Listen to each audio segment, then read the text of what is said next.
진정한 성장을 위해서는 내가 원하는 목표를 찾아서 다른 누가 아닌 나를 위해야 하며 자신을 보듬을 줄 알아야 한다.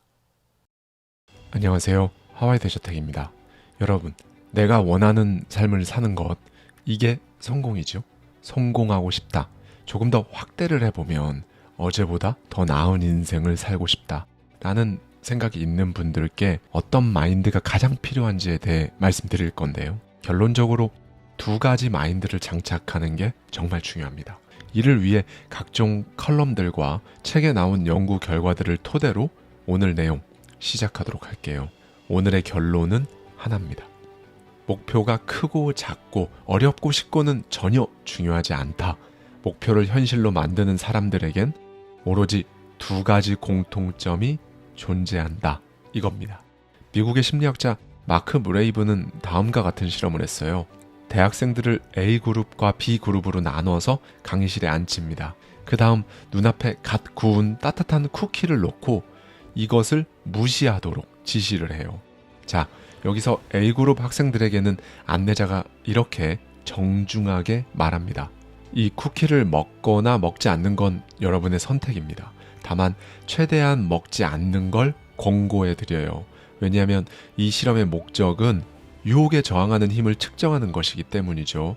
무엇보다 여러분이 이 실험에 시간을 내주셔서 정말 감사합니다. 이 실험을 향상시키기 위한 제안이나 의견이 있으시면 꼭 말씀해 주세요. 이 실험을 가능한 의미 있는 것으로 만들기 위해서는요, 여러분들의 도움이 필요하니까요. 그 다음 B그룹의 학생들에게는 실험 목적을 설명하지 않고요. 단순히 이 쿠키를 먹지 마세요 라는 지시만 써붙였어요.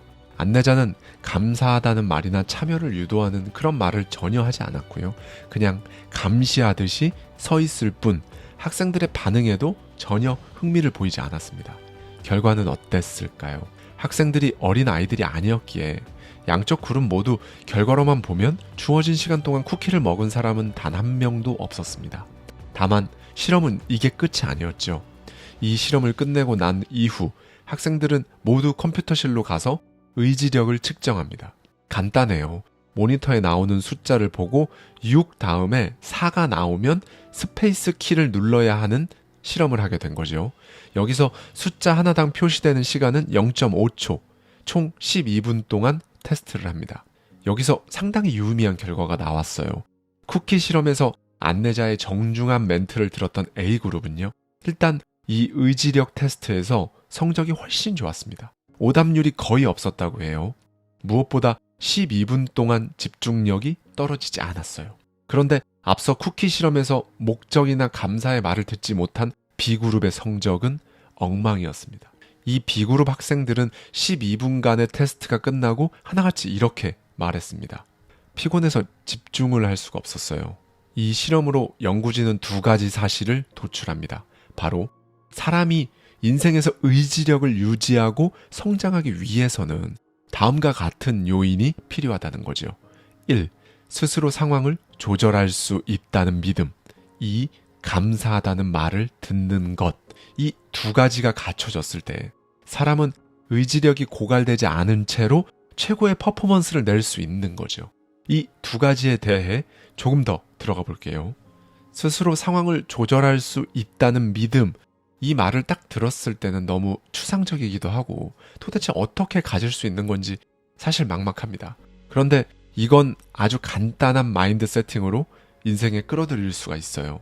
동아 사이언스에 기고된 사회심리학자 박진영 박사의 칼럼에 나온 내용입니다. 네덜란드 틸버그 대학교의 올가 스타브로바 교수 연구진은요, 자기 상황을 잘 조절하는 사람, 즉 자기 통제가 잘 되는 사람과 그렇지 않은 사람의 결정적 차이가 도대체 뭔지 알아보기 위해 약 1000명이 넘는 사람들을 대상으로 연구를 했습니다. 그 결과 이 두 그룹의 목표에 담긴 성격이 완전히 다르다는 결과를 도출하죠. 자세히 볼까요? 연구진들은 먼저 이 1000명이 넘는 사람들을 대상으로 최근에 달성하기로 한 목표, 그리고 목표에 대한 생각, 마지막으로 목표 달성률을 적게 합니다. 실제로 연구진이 가서 측정도 했어요. 그 결과 같은 목표라도 자기 통제력이 좋은 참가자들, 즉 하루라는 이 상황을 자신의 의지대로 온전히 조절하는 사람은요, 자신이 설정한 목표에 개인적인 의미를 부여하는 것으로 나타난 거죠. 그러니까 똑같이 월 수입을 1.5배 올리겠다라는 목표를 세웠어도요, 자기 통제를 잘하는 사람은 내가 원해서 이 목표를 달성하는 게 내가 원하는 삶으로 가는 데 도움이 되고 나라는 사람을 잘 나타내기 때문에 라는 식의 근거를 세웠고요. 자기 통제가 잘 안 되고 상황에 휘둘리는 집단은요, 내 주변 동료나 지인들이 그 정도는 하는 것 같으니 나도, 이런 종류의 근거를 세웠다는 거죠. 몸을 더 건강하게 만드는 목표를 세울 때도 자기 통제력이 낮은 사람과 높은 사람의 생각 차이가 극명했습니다. 통제력이 낮은 사람은 하기 싫지만 어쩔 수 없이 해야 한다라고 끌려다니듯 생각했다면요, 자기 통제력이 높은 사람은 운동은 내 인생에 엄청나게 큰 도움이 되고 무엇보다 내가 원하니까 라고 생각을 했다는 거죠. 이건 내적 진실성이라고도 하는데요. 내 목표와 내가 진짜 원하는 것은 무엇인가에 대한 답이 크게 어긋나지 않고 상당 부분 일치한다는 뜻입니다. 이 내적 진실성이 높고 뚜렷할수록 상황을 잘 통제하는 사람이 되고, 그럴수록 목표 달성률도 당연히 높아지겠죠. 즉, 목표가 크고 작고 이런 것들은요, 그걸 현실화시키는데 전혀 걸림돌이 아니었습니다. 오로지 내가 그것을 진짜 원하는가, 이것에 대한 답이 뚜렷할수록 그 목표는 진짜 현실이 될 가능성이 높아졌다는 거죠. 여기서 재밌는 일상 예시가 나와요. 만약 옆집에서 매일 시끄럽게 공을 차는 아이들에게 어느 날 500원을 줄 테니 공을 계속 차렴이라고 제안을 하면요, 아이들은 내가 남이 주는 500원 받으려고 공을 차는 건가? 하기 싫다 라며 공차기를 관둔다고 합니다. 즉, 내가 원해서 하면 기꺼이 하는 거지만요, 그게 남이 주는 500원 때문이라고 하면 하등 의미 없는 노동으로 갑자기 전락해버리는 거예요. 여기서 중요한 건요, 앞서 쿠키 실험에서 살펴봤듯이 끌려다니는 목표를 이행할 때 우리의 의지력은 자기 자신도 모르는 사이에 계속 고갈돼서요, 굉장히 피곤해진다는 거죠. 2006년 로체스터 대학교의 아롤렌 모러 연구진은요, 비슷한 연구 결과들을 취합해 같은 일을 해도 내적 동기로 인해 비교적 덜 지치는 사람과 더 지치는 사람이 있다는 사실을 밝혀냅니다. 여기서 진짜 문제가 되는 게 있어요. 뇌가 지칠수록 이제 충동적인 선택을 하게 된다는 연구 결과가 있다는 겁니다. 프랑스 파리 뇌연구소 과학자들은요, 국제학술지 커런트 바이올로지를 통해 뇌가 피곤할 때 쌓이는 글루타메이트를 발견했다고 합니다. 이 발견 자체가 중요한 게 아니고요, 이 물질이 사람의 의사결정에 정확히 어떤 영향을 미치는지 연구한 결과가 중요해요. 자, 이 물질은 뉴런 간 정보 전달의 90% 이상을 책임지는 핵심 물질이거든요. 이게 뇌 앞쪽에 전전두엽 피질에 계속 쌓이게 되면 극도의 정신적 피로감을 유발합니다. 연구진은 40명의 실험 참가자들을 모집하고요, 이들의 글루타메이트 수치를 확인해요. 또 피로감의 또 다른 지표죠, 동공 확장 현상도 같이 관찰했고요. 그리고는 이 집단에서 더 피곤한 사람들을 A그룹, 덜 피곤한 사람들을 B그룹으로 나눕니다. 더 피곤한 이유, 덜 피곤한 이유는 다양하겠죠. 우리는 앞서 인생을 주체적으로 끌고 가는 사람은 덜 피곤하고 끌려다니는 사람은 더 피곤하다는 전제를 했잖아요. 그래서 프랑스 연구진은 사람들이 정신적으로 지쳤을 경우에 얼마나 충동적으로 행동하는지를 알아보는 실험을 합니다. A그룹과 B그룹에게 각각 소액의 돈을 당장 받을지 아니면 나중에 더 많은 돈을 받을지 선택하도록 했거든요. 여기서 중요한 건요, 물가 상승률을 감안하더라도 당장 받는 소액의 돈은요, 나중에 받을 큰 돈에 훨씬 못 미치는 적은 액수였다는 거죠. 머리에 피로 물질이 많이 쌓인 A그룹은 소액의 보상금을 그냥 즉시 받는 쪽으로 더 많이 선택했고요. 그 하루 동안 대체로 충동적인 선택을 B그룹 대비 10% 더 많이 했다고 합니다. 10%라고 하면 뭐 별거 아닌 것 같아 보이지만요, 사실 그렇지 않아요. 이 하나의 충동적인 결정, 선택이 어떻게 연쇄적으로 작용해서 나를 망치는 결과로 돌아올지는 알 수 없는 거니까요. 네, 그러니까 내가 진짜로 원하는 것을 목표로 삼지 않는 인생은요, 뇌를 너무 지치게 만들고, 뇌가 너무 지치면 이제 충동적인 선택들을 계속하게 되고, 그러면서 인생을, 상황을 스스로 조절할 수 없다는 다소 안 좋은 믿음에 빠져버리는 거죠. 악순환입니다. 그럼 여기서 바꿔야 할 건 목표에 대한 동기를 다시 점검하는 거죠. 내가 진짜 원하는 게 맞는가에 대한 내적 진실성을 체크해야 되는 거예요. 더불어 앞선 쿠키 실험에서 감사하다는 말을 듣는 것도요, 인생의 의지력을 유지하는 데 중요한 변수가 된다고 했어요. 감사하다는 말을 누군가로부터 계속 들으면 좋죠. 그런데 세상이 알아서 나에게 감사하다고 막 말해주는 경우는 별로 없습니다.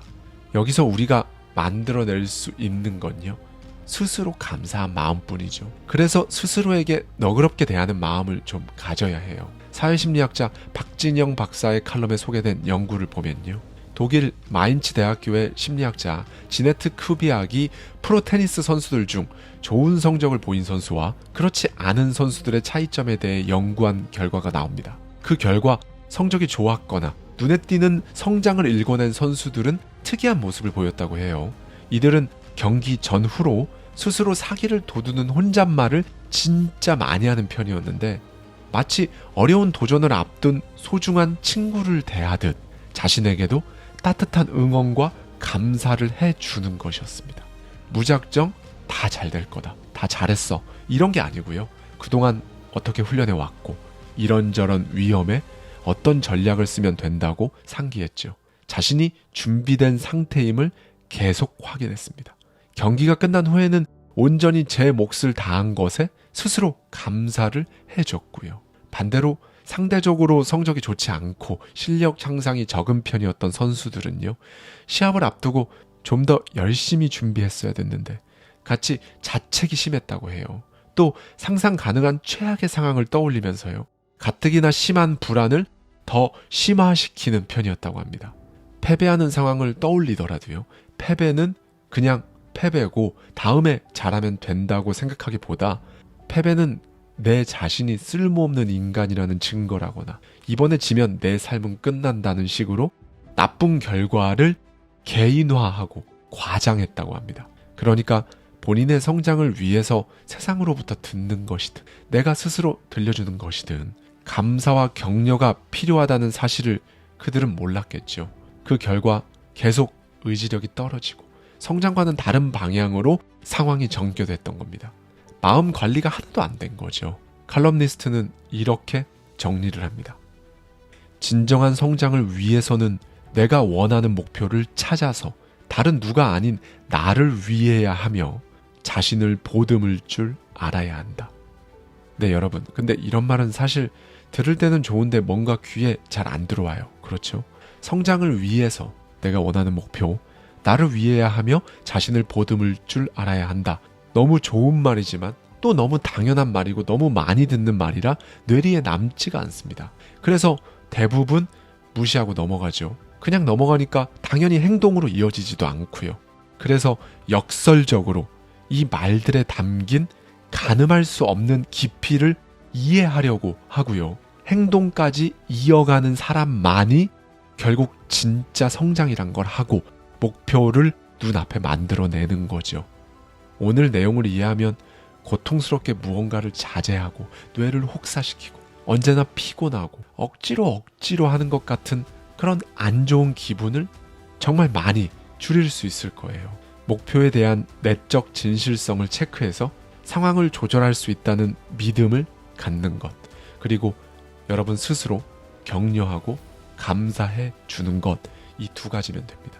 여러분, 오늘 하루 아주 작은 것부터 여러분이 원하는 것을 하고 상황을 여러분이 주도적으로 끌고 가는 하루를 보내시길 바라며 오늘 영상 마치겠습니다. 감사합니다. 지금까지 하와이 대저택이었습니다.